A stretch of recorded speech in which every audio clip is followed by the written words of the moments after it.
अस्सलामुअलैकुम एवरीवन। आज की वीडियो में हम ये डिस्कस करेंगे कि पेपर किस तरह से अटैम्प्ट करना है। क्योंकि मैं ख़ुद पंजाब यूनिवर्सिटी की स्टूडेंट रह चुकी हूँ तो मुझे थोड़ी बहुत नो हाउ है कि किस तरह से जो है वो पेपर अटैम्प्ट करते हैं। क्वेश्चन की कितनी लेंथ होनी चाहिए, कितनी हेडिंग्स होनी चाहिए, ईच एंड एवरीथिंग आज मैं आपको इस वीडियो में बताऊँगी। अच्छा जी, तो आज मेरे पास दो तरह का फॉर्मेट है पेपर का कि किस तरह से पेपर अटैम्प्ट करना चाहिए। दोनों के नेगेटिव और पॉजिटिव पॉइंट्स जो हैं वो मैं आज आपके साथ शेयर करूंगी। तो पहले मैं इस पेपर को स्टार्ट करती हूँ। ये है लॉ ऑफ टॉर्ट्स का पेपर। इस पेपर में देखें कि ये इंट्रोडक्शन है, इसमें टर्म्स की डेरिवेशन दी हुई है, मीनिंग है, डेफिनेशन है और देन आगे जो है डिटेलिंग।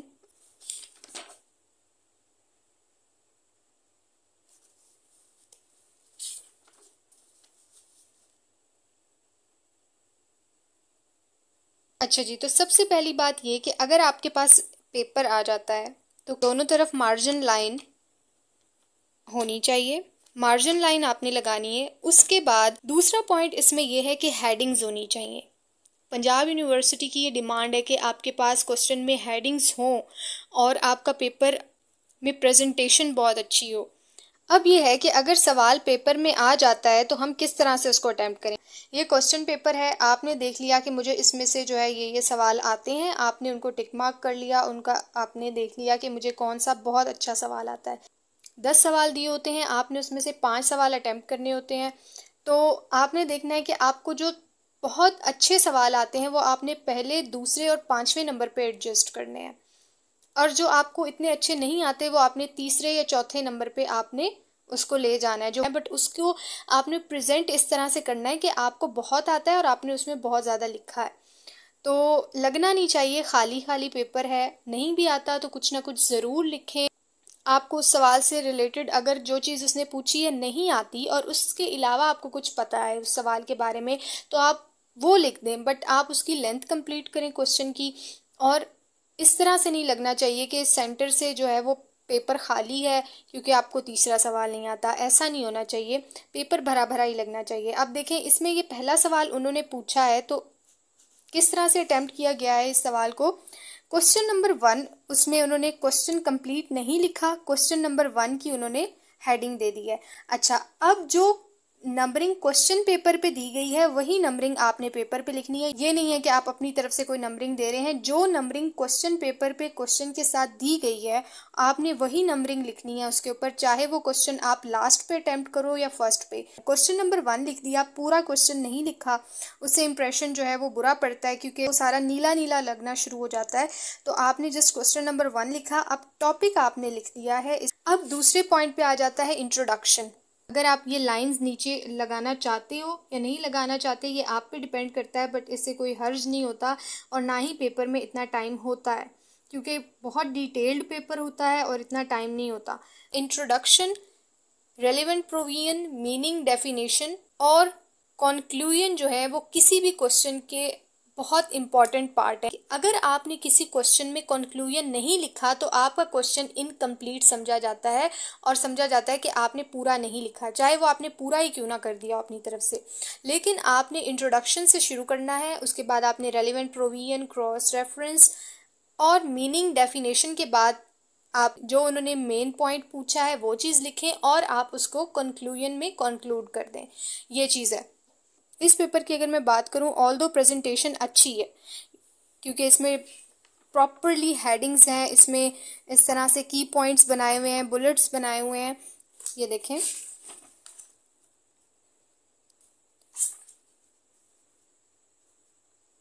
हर चीज़ प्रॉपर है। You can see case laws का रेफरेंस दिया हुआ है, हर चीज़ है। बट इसमें जो फ्लॉज हैं वो भी मैं आपको बताऊंगी कि इंट्रोडक्शन जो होता है वो हमेशा पूरे एक पेज का होना चाहिए। अगर आपने यहाँ से स्टार्ट लिया है तो इंट्रोडक्शन आपका यहाँ तक होना चाहिए, पूरे पेज का इंट्रोडक्शन होना चाहिए।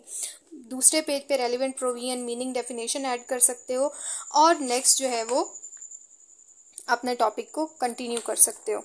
अच्छा, अब नेक्स्ट पॉइंट इंट्रोडक्शन का तो मैंने आपको बता दिया कि पूरे पेज का होना चाहिए। अब सेकंड फ्लॉ इसमें ये हो गया कि इन्होंने नंबरिंग नहीं दी। आप कोई भी क्वेश्चन लिखें तो इसमें 1 2 3 4 ये सारी नंबरिंग आप हेडिंग्स के साथ साथ ज़रूर दिया करें, उससे बहुत अच्छा इंप्रेशन पड़ता है। उसके बाद इन पॉइंट्स की इन्होंने यहाँ पे एक्सप्लेनेशन दी है। तो यहाँ पे जो है वो ABC में, क्योंकि ये सब हेडिंग्स हैं तो आपने उनको ABC में या रोमन में आपने उसको लिखना है, क्योंकि सब हेडिंग्स को हमेशा रोमन में या ABC वाले फॉर्मेट में लिखते हैं। अच्छा जी, नेक्स्ट उसमें पॉइंट है कि हेडिंग्स के अंदर लेंथ कितनी होनी चाहिए, डिटेलिंग कितनी होनी चाहिए। डिटेलिंग जो है वो आपकी कम से कम 5 लाइनों की ज़रूर होनी चाहिए डिटेलिंग के, एग्जामिनर को ये लगे कि हाँ पेपर में कुछ लिखा गया है। नेक्स्ट इसमें यह है कि मीनिंग डेफिनेशन को इन्होंने कोटेशंस की फॉर्म में लिखा है, जिससे अच्छा इंप्रेशन पड़ता है। सेकंड इसमें यह है कि पॉइंट्स इन्होंने इसके की पॉइंट्स बना दिए हैं, बुलेट्स बना दिए हैं, जिससे एक अच्छा इंप्रेशन पड़ता है एग्जामिनर की नज़र में। अच्छा, दूसरा जो इररेलेवेंट मटेरियल था, यानी कि इस क्वेश्चन में उसने सिर्फ और सिर्फ एसेंशियल्स पूछे हुए थे। अब स्टूडेंट को इसके बारे में इंग्रेडिएंट्स भी पता थे, एग्जाम्पल्स भी पता थी, काइंड्स भी पता थी, लेकिन पेपर का टाइम कम है। अब उसने किस तरह से इसको मैनेज किया, उसने इनको बुलेट्स की फॉर्म में लिख दिया है, जो कि इररेलेवेंट मटेरियल था, जिससे एग्जामिनर को ये पता चल गया कि हाँ इस बच्चे को इस क्वेश्चन के बारे में और भी बहुत नॉलेज है। अच्छा, इस पेपर का फ्लॉ ये है कि ये पेपर कहीं से भी भरा हुआ नहीं लग रहा। अगर हम फर्स्ट क्वेश्चन की बात करें तो लग नहीं रहा है कि इसमें कोई ज़्यादा डिटेल दी गई है और पेपर जो है वो भरा भरा नहीं लग रहा, क्योंकि इसमें गैप बहुत ज़्यादा है। गैप इतना नहीं होना चाहिए हेडिंग्स के अंदर, और दूसरा पेपर जो है वो भरा भरा हुआ लगना चाहिए। अब इसमें नेक्स्ट पॉइंट जो है वो हम डिस्कस करते हैं कि लेंथ कितनी होनी चाहिए एक क्वेश्चन की। देखें, अगर 20 नंबर का एक सवाल है तो उसकी कम से कम जो है वो 4 पेजेस का वो सवाल होना चाहिए, और ज़्यादा से ज़्यादा 5 पेजेस का सवाल होना चाहिए। पेजेस को काउंट करने में कन्फ्यूजन हो जाती है स्टूडेंट को कि किस तरह से हमने पेजेस को काउंट करना है। तो पहला पेज हो गया ये, दोनों साइड इसकी भरी हुई होनी चाहिए। दूसरा पेज ये, तीसरा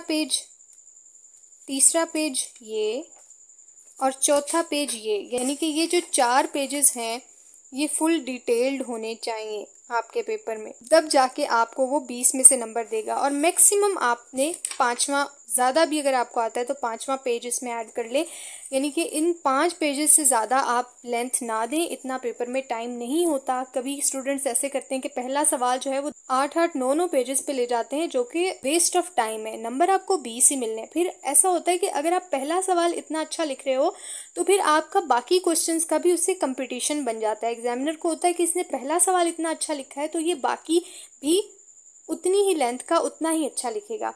अब बाकी क्वेश्चंस में ये होता है कि स्टूडेंट्स जो है वो 3-3 पेजेस का लिख देते हैं, 4-4 पेजेस का लिख देते हैं, तो वो फिर जस्टिस नहीं हो पाता बाकी क्वेश्चंस के साथ। तो ये है कि आप 5 सवाल जो है वो इक्वल लेंथ के लिखें।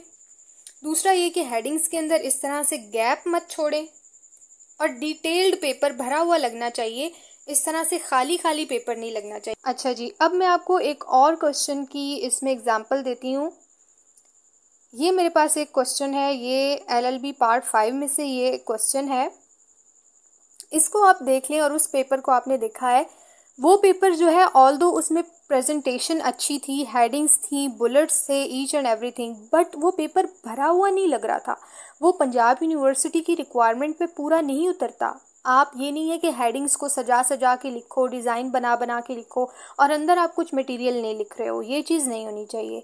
हेडिंग्स आप लिखो, अच्छे से लिखो जितना आप बेहतर कर सकते हो, लेकिन उसमें नॉलेज भी आपने ऐड करना है। बिल्कुल आपका पेपर खाली नहीं लगना चाहिए। अब आप इस क्वेश्चन की एग्जांपल ले लें। ये क्वेश्चन जो है इंट्रोडक्शन है और पूरा 1 पेज का है। अब उस पेपर में हमने देखा था कि वो जो इंट्रोडक्शन था वो हाफ पेज का था और वो इतना भरा हुआ नहीं था, और ये नहीं लग रहा था कि स्टूडेंट को कोई ज़्यादा नॉलेज है इसके बारे में। तो इंट्रोडक्शन जो है वो हमेशा आपका पूरे 1 पेज का ही होना चाहिए। अच्छा जी, और देखें किस तरह से इसने यहाँ पे इसमें केस लॉ को ऐड किया है। आप भी यहाँ पे इस तरह से केस लॉ ऐड कर सकते हैं। अब दूसरा इसमें ये था कि आप क्योंकि ब्लू मार्कर यूज़ करना है तो मार्कर यूज़ कौन सा करना है। मार्कर आप कट मार्कर यूज़ करें या दूसरा सिंपल जो राउंड निप मार्कर होता है, कोई भी आप मार्कर जो है वो यूज़ कर सकते हो, वो आपकी मर्ज़ी है। जिसमें आप ज़्यादा कंफर्टेबल हो, जिसमें आपकी राइटिंग अच्छी आती है, आप वो मार्कर यूज़ कर सकते हो। सेकेंड, अब इंट्रोडक्शन के बाद हम जाते हैं नेक्स्ट पॉइंट पे। अब ये देखें कि ये पेपर आपको लग रहा होगा कि स्टूडेंट को इसके बारे में, क्वेश्चन के बारे में नॉलेज है। यू कैन सी,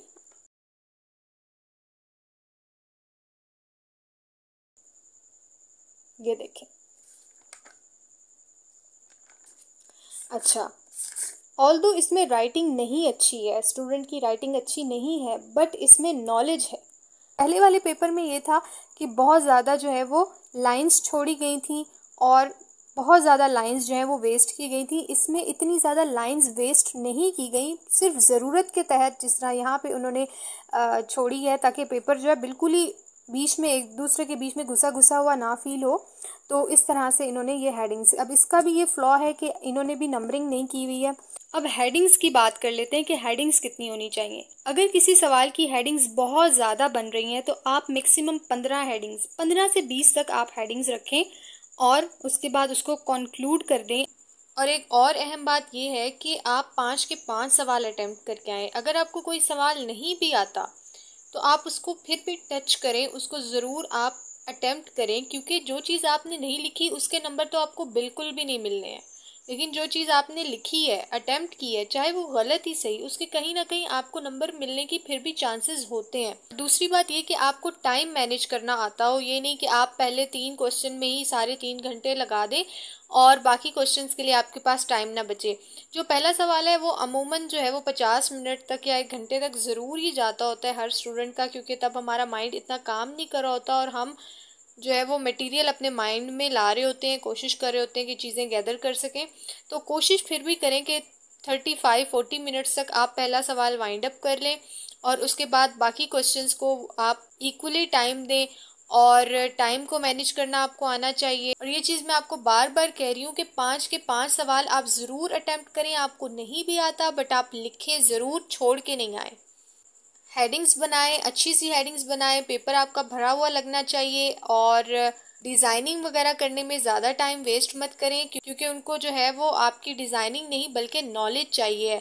15 से 20 हेडिंग्स इनफ हैं, 4 से 5 पेजेस तक डिटेल जो है वो इनफ है।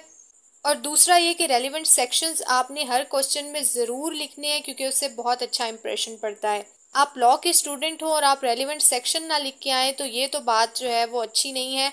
आप रेलिवेंट सेक्शन ज़रूर लिखें, चाहे आप इम्पॉर्टेंट क्वेश्चन याद करके जाएं, 10-12 सवाल याद कर लें मैक्सिमम, लेकिन अच्छे से याद करके जाएं ताकि पेपर में आप उसके मीनिंग्स, डेफिनेशन, रेलिवेंट सेक्शन आपको सब कुछ आता हो।